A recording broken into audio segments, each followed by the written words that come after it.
So good morning students, I hope you all are doing well. सब अच्छा चल रहा है ना? Welcome to the class 12 lecture series. इस लेक्चर सीरीज में हम क्लास 12 के सभी चैप्टर्स को एक एक करके कवर करेंगे।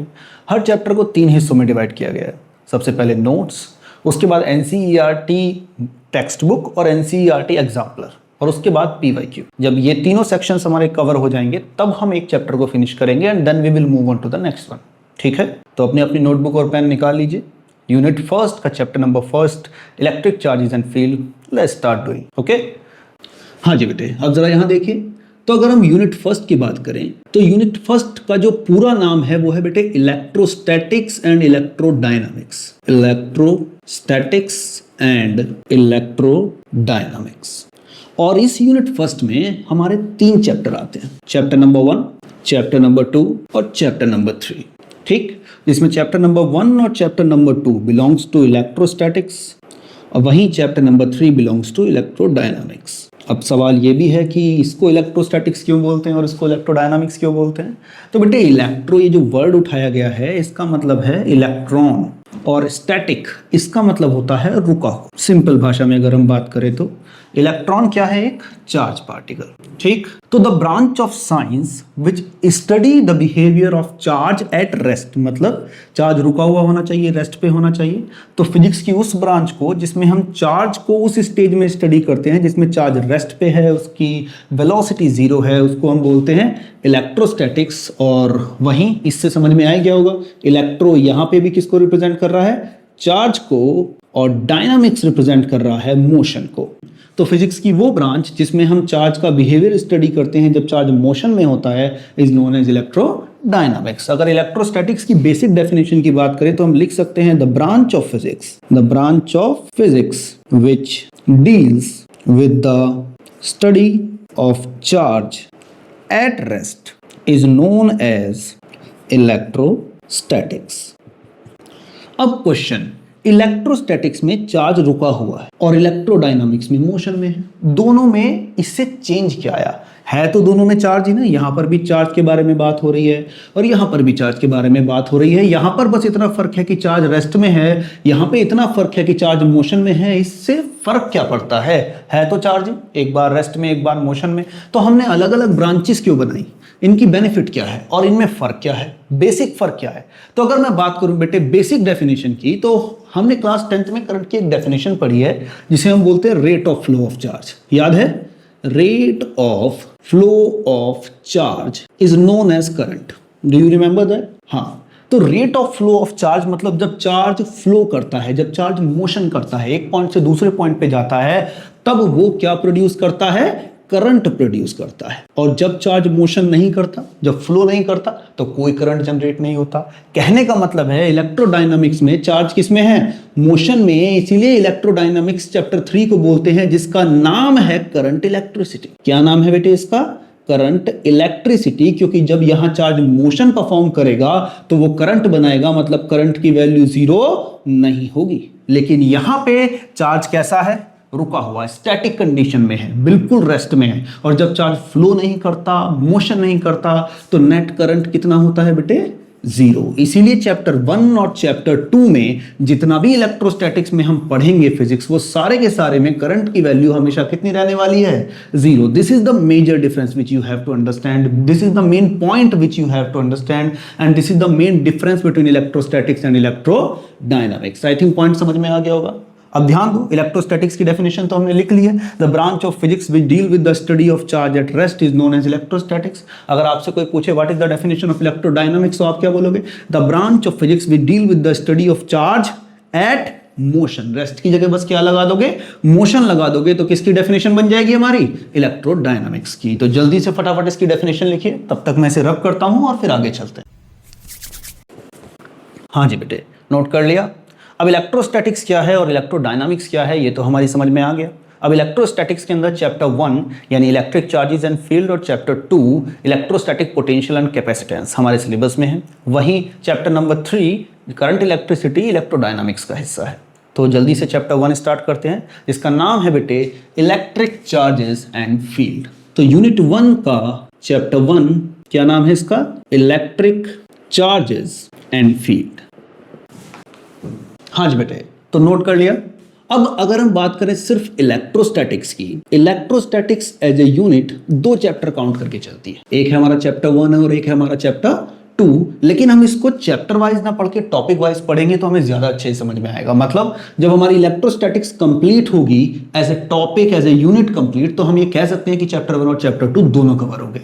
अब ये दोनों चैप्टर क्योंकि इलेक्ट्रोस्टैटिक्स को बिलोंग करते हैं तो इसलिए दोनों चैप्टर एक दूसरे से बहुत ज्यादा कनेक्टेड है। कैसे, अब जरा उस बारे में बात करते हैं। तो बेटे इलेक्ट्रोस्टैटिक्स का सबसे पहला चैप्टर, मतलब मैंने क्या करा है कि आपके इस पूरे इलेक्ट्रोस्टैटिक्स को दो चैप्टर में डिवाइड करने के बजाय छोटे छोटे टॉपिक्स में डिवाइड कर दिया है, जो हम चैप्टर की तरह कंसिडर करते हुए चल रहे हैं। तो सबसे पहला जो चैप्टर है आपका, उसको हम बोल सकते हैं बेटे Coulomb's law. Coulomb's law.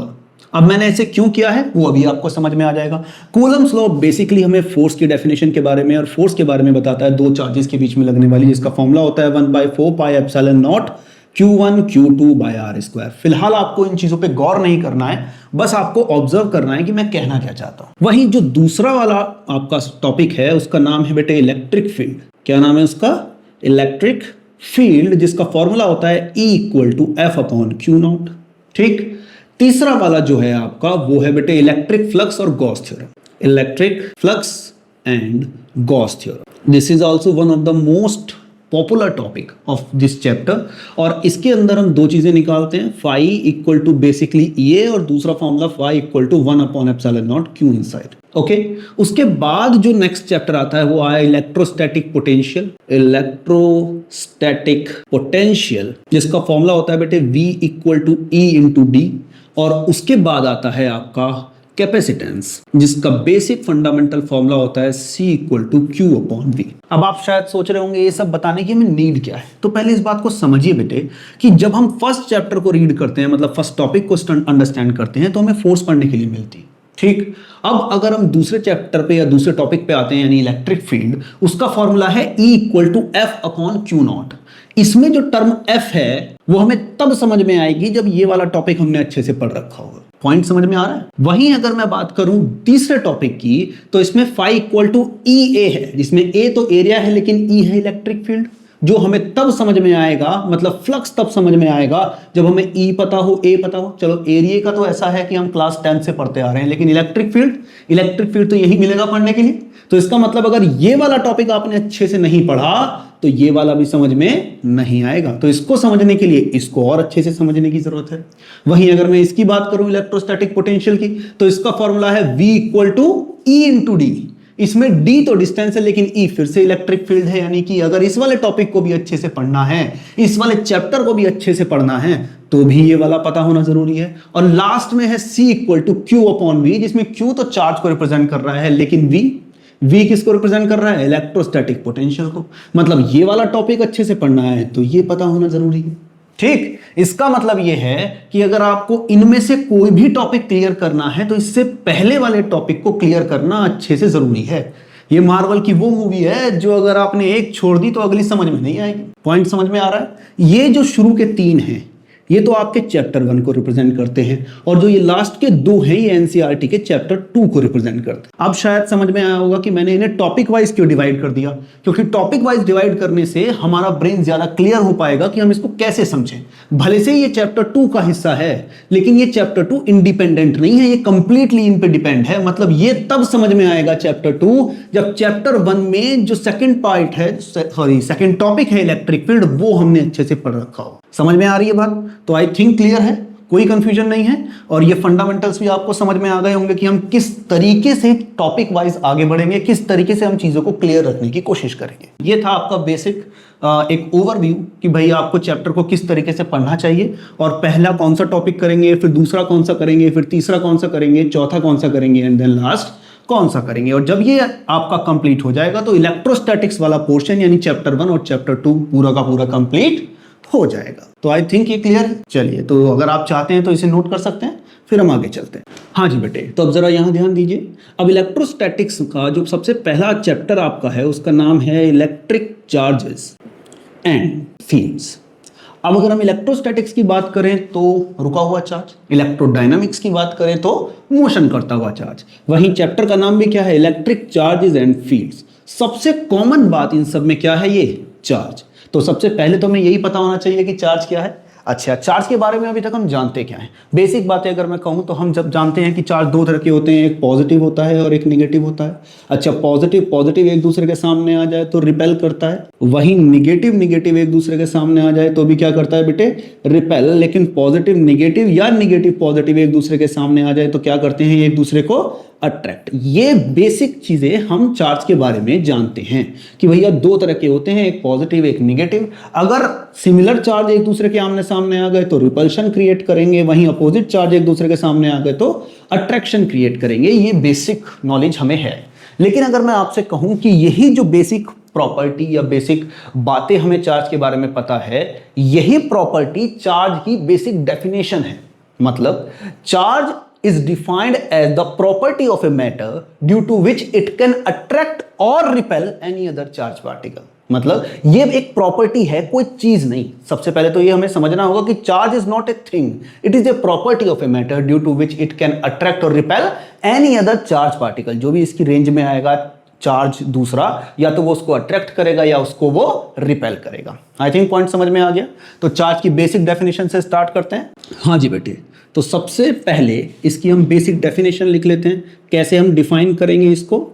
It is a property of a matter due to which it can attract or repel any other charge particle. फिर से देख लीजिए क्या लिखा है इसकी डेफिनेशन में।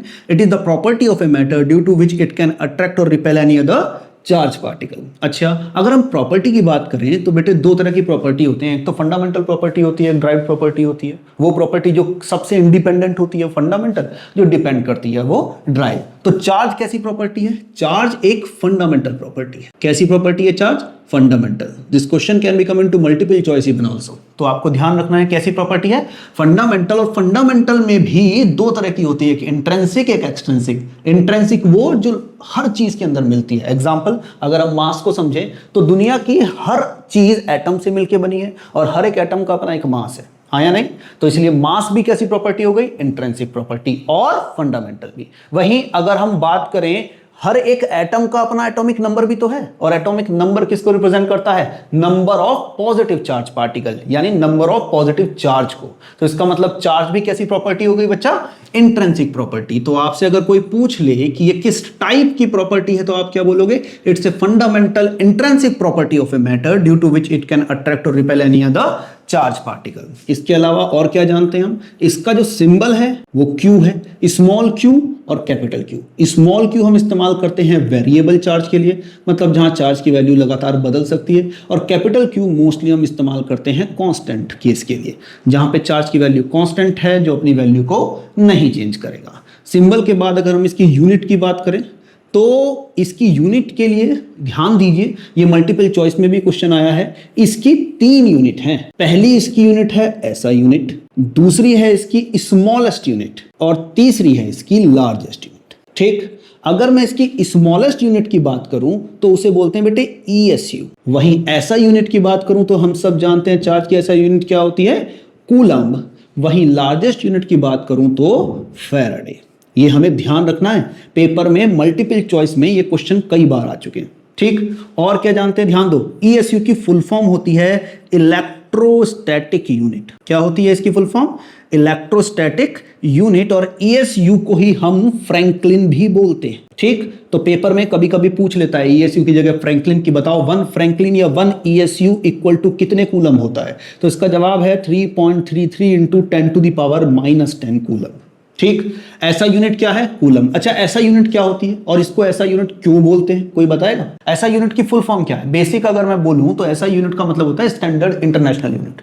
वो यूनिट जिसमें हम कैलकुलेशन परफॉर्म करते हैं। यूनिट ये भी है और यूनिट ये भी है, लेकिन इसका मतलब ये नहीं है कि ये जो है कोई स्पेशल यूनिट है।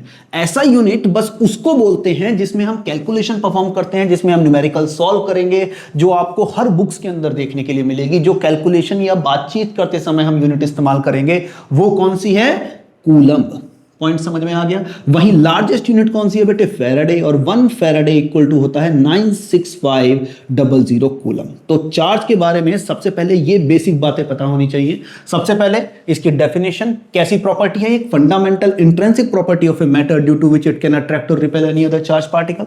इसके अलावा इसका सिंबल स्मॉल क्यू और capital Q. Small Q variable charge के लिए इस्तेमाल करते हैं और कैपिटल क्यू कांस्टेंट चार्ज के लिए। वहीं अगर मैं यूनिट की बात करूं तो इसकी ऐसा यूनिट है कूलम, स्मॉलेस्ट यूनिट है ईएसयू या फ्रैंकलिन, और ईएसयू की फुल फॉर्म क्या है, इलेक्ट्रोस्टैटिक यूनिट। और 1 ईएसयू में कितना कूलम होता है, 3.33 into 10 to the power -10 coulomb. वहीं यूनिट हो गई इसकी। अच्छा, क्वांटिटी, अगर मैं इसकी क्वांटिटी की बात करूं तो चार्ज एक स्केलर क्वांटिटी है। कैसी क्वांटिटी है, चार्ज एक स्केलर। ये सब इसकी बेसिक इंफॉर्मेशन है चार्ज की, ओके। और क्वांटिटी की बात आता है इसका क्या आता है, इसका डायमेंशन। क्वांटिटी के बाद आता है बेटे इसका डायमेंशन, और चार्ज की डायमेंशन क्या होती है, AT। तो ये बिल्कुल बेसिक इंफॉर्मेशन चार्ज के बारे में आपको पता होनी चाहिए। आई थिंक समझ में आ गया होगा। इसको नोट कीजिए and then we will start the property of charges in our next lecture. I think आपको ये छोटा सा डेमो समझ में आया होगा, कोई कंफ्यूजन नहीं होगी। अगर आपको डेमो अच्छा लगा तो प्लीज सब्सक्राइब कीजिए चैनल को and we will meet on you with the next lecture. Thank you.